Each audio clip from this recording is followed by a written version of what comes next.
Telugu cinema box office వద్ద హనుమాన్ చిత్రం సృష్టించిన ప్రభంజనం అంతా ఇంతా కాదు. ప్రశాంత్ వర్మ, తేజ సజ్జా కాంబినేషన్ లో వచ్చిన ఈ సూపర్ హీరో చిత్రం సెన్సేషనల్ హిట్ కావడంతో దీనికి సీక్వెల్ గా రాబోతున్న జై హనుమాన్ పై భారీ అంచనాలు నెలకొన్నాయి.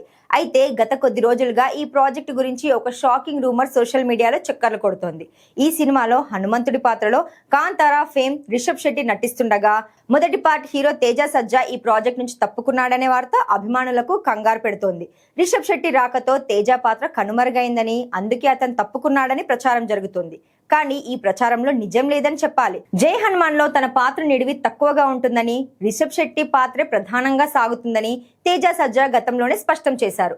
దీనికి తోడు దర్శకుడు ప్రశాంత్ వర్మతో తేజకి ఉన్న సాన్నిహిత్యం దృష్ట్యా అతను సినిమా నుంచి తప్పుకునే అవకాశం లేదు. ఇప్పటికే వీరిద్దరూ జాంబిరెడ్డి వంటి హిట్స్ కొట్టడమే కాకుండా దానికి సీక్వెల్ కూడా ప్లాన్ చేస్తున్నారు. ప్రస్తుతం రిషబ్ శెట్టి కాంతారా 1 పనుల్లో బిజీగా ఉండటం వల్లే షూటింగ్ ఆలస్యమైంది. త్వరలోనే ఈ క్రేజీ ప్రాజెక్ట్ సెట్స్ పైకి వెళ్లనుంది. కాబట్టి తేజ సజ్జా తప్పుకున్నాడనే వార్తల్లో ఎలాంటి వాస్తవం లేదని స్పష్టమవుతోంది.